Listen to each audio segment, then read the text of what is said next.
जय श्री राम। जय श्री राम।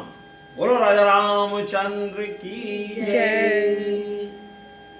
आइए एक बार सभी लोग जो हमको देख रहे हैं, अपने अंकल और आंटी को देख रहे हैं, एक बार भगवान रामचंद्र जी की जयकारा के साथ हम बोले, बोलो सिया रामचंद्र की जय। सिया राम मैं सब जग जानी, करहूं प्रणाम जोर जुगमानी। ये भावना के साथ कि पूरा राममय हमारा देश हो, सुख समृद्धि से परिपूर्ण हो, ये भावना कामना के साथ हम आपसे कुछ आज कहना चाहते हैं। आप हम लोगों को थोड़ी देर देखेंगे, देखना आवश्यक है, तभी आप मेरी बात को समझ पाएंगे। राम क्या है, राम का त्याग क्या है, राम के काम क्या थे, उनके भाइयों के क्या काम थे, ये इसी से ही अगर आप अपने घर में या अपने राष्ट्र में चरितार्थ कर लेंगे तो आपका पूरा देश सुख समृद्धि से भरपूर और यही राम राज्य हो जाएगा। जैसा कि हमारे माननीय प्रधानमंत्री जी कर भी रहे हैं, वो सभी को राममय ही कर रहे हैं। सबका साथ सबका विकास उनकी भावना है।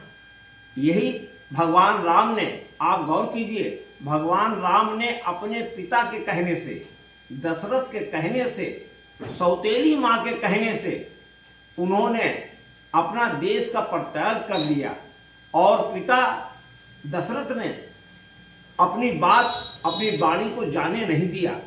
यहाँ पर समझाने का आशय है कि, और उनको भरत देखिए, भरत जैसा भाई आपको नहीं मिलेगा जिसने खड़ाऊ, भगवान की खड़ाऊ रखकर शासन किया।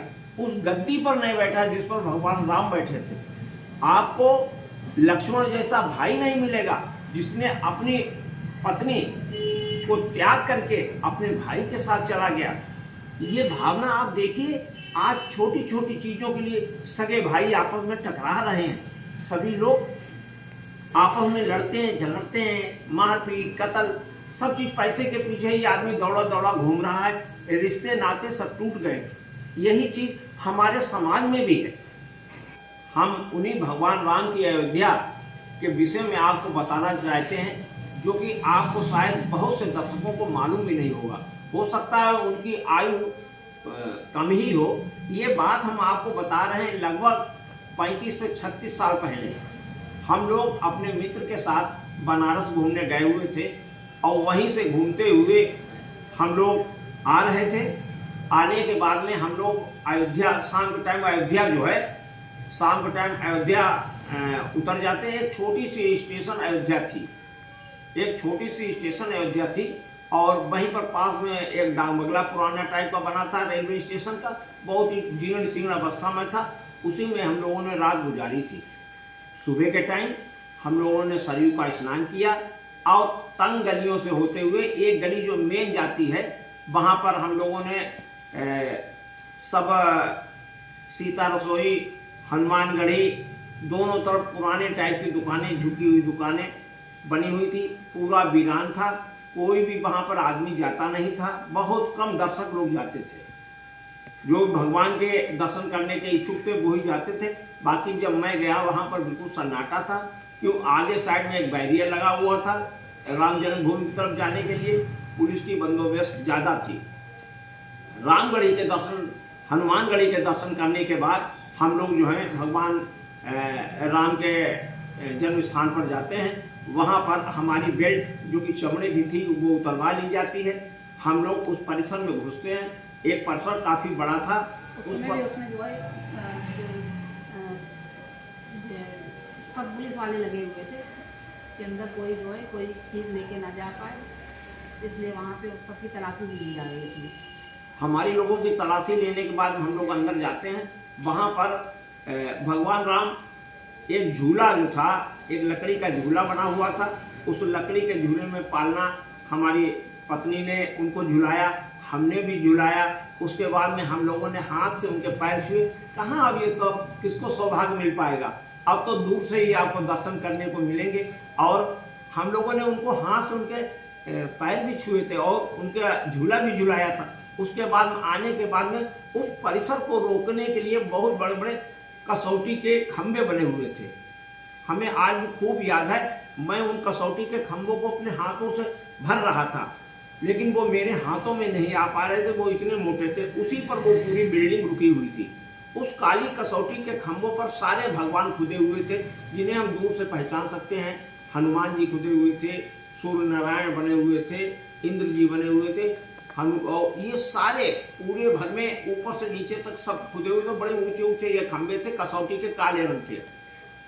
उन सबको देखने के बाद हम लोग बाहर आ जाते हैं। उसके थोड़े दिनों के बाद में मालूम हुआ वो जो है मंदिर गिरा दिया गया। चलिए वो भी कोई बात नहीं। उसके बाद में दोबारा दर्शन करने का मौका मिला। उन्हीं भगवान जिनके हमने पैर छुए थे उनको हमने तंबू में देखा। मोटे मोटे पाइपों के बीच से हम लोग ले जाए गए, मतलब अंदर जाते हुए हम लोग गए। ऊपर से भी चारों तरफ से बंद, ऐसा लगता था जैसे कोई मानव उसके में से निकल न जाए। वहां पर जाने के बाद दूर बेचारे एक तिरपाल में वो बैठे हुए थे। पुजारी जी ने हम लोगों को दूर से दिखाया। हम देखते रहे, मेरे आंखों में आंसू आ गए। मैंने कहा मेरे भगवान जिनको मैंने हाथ से जिनके पैर छुए, आज मेरे भगवान की गत क्या हो गई। ऐ मेरे दोस्तों, ऐ मेरे भाइयों, मेरे से बड़े सभी लोगों के चरणों में मत लड़ो। भगवान का स्थान है, इससे अच्छा तो अपने देश से बढ़िया तो कोई देश ही नहीं। चारों तरफ आप देखिए कहाँ से क्या हो रहा, मारा काटी मच रही है। अपना देश सुंदर देश, 100 करोड़ की आस्था भगवान राम के चरणों में, सभी लोग बढ़ चढ़कर भाग लें। आज ये सौभाग्य है कि हम आज तीसरा रूप भगवान का देखने के लिए जा रहे हैं। मेरे घर में अभी लोग देने के लिए, अक्षत देने के लिए आए। मेरे आंखों में आंसू आ गए। मैंने कहा कितनी खुशी की बात है कि अपने जीवन में मैं तीसरी बार अयोध्या जाने का मुझे अवसर मिल रहा है। अब अवसर हमको वो मिल रहा है जो कि शायद हम इस जन्म में देखना मुश्किल पड़ जाएगा। देखिए कितनी सुंदर भव्य महल। पता नहीं क्या हो गया, शायद आज भगवान राम का अयोध्या में राजमहल बन रहा है। हम सबको और पूरे राष्ट्र के ये गौरव की बात है। आज भगवान राम का सुंदर महल होगा, इन्हीं आंखों से हम लोग देखेंगे। हम लोगों को तो ये मौका, दोनों लोगों को, और जो मेरा बेटा है जब वो मात्र 3 साल का था, तो वर्तमान में लगभग वो 39 साल के आसपास होंगे। 35-36 साल पुरानी बात आपको बता रहे हैं। वो जीर्ण शीर्ण स्थित और आज भव्य राजमहल हम सब लोग फिर देखने जाएंगे। अब हम लोगों को बहुत खुशी है। ऐसा लगता है सारा सब कुछ देख लिया। कितनी जल्दी मैं उड़ के वहाँ उनके पास पहुँच जाऊँ, उनका राजमहल अपनी इन आँखों से निहारूँ। आना जाना तो लगा रहेगा, लेकिन कितनी सुंदर दृश्य होगा जब हम और पत्नी और पूरा परिवार जाएगा। पूरा परिवार उस सुंदर राजमहल को देखेगा। और आपसे भी उम्मीद है, पूरे राष्ट्र से उम्मीद है, सभी लोग जाइएगा। वाकई में अयोध्या बदल चुकी है। वो अयोध्या और थी जो मैंने 35-36 साल पहले देखी थी। आज की अयोध्या तो बताते हैं जैसा कि टीवी पर दिखाते हैं, बिल्कुल वाकई में अयोध्या हो गई। सभी लोग जाएं और मेरी भावना कामना के साथ जैसा राम जी का परिवार था वैसे ही अपने परिवार को बनाना। जमीन जायदाद के पीछे लड़ना नहीं, त्याग करना सीखना। अगर आपको त्यागमय आपका जीवन हो गया तो हर घर के भीतर राम राज्य अपने आप स्थापित हो जाएगा। जब हर घर में स्थापित होगा तो मतलब मेरा है पूरे राष्ट्र में राम राज्य हो जाएगा। सभी लोगों से निवेदन, अंकल आंटी की तरफ से निवेदन कर रहा हूँ, अयोध्या जरूर जाना। बोलिए जय सिया राम। जय सिया राम।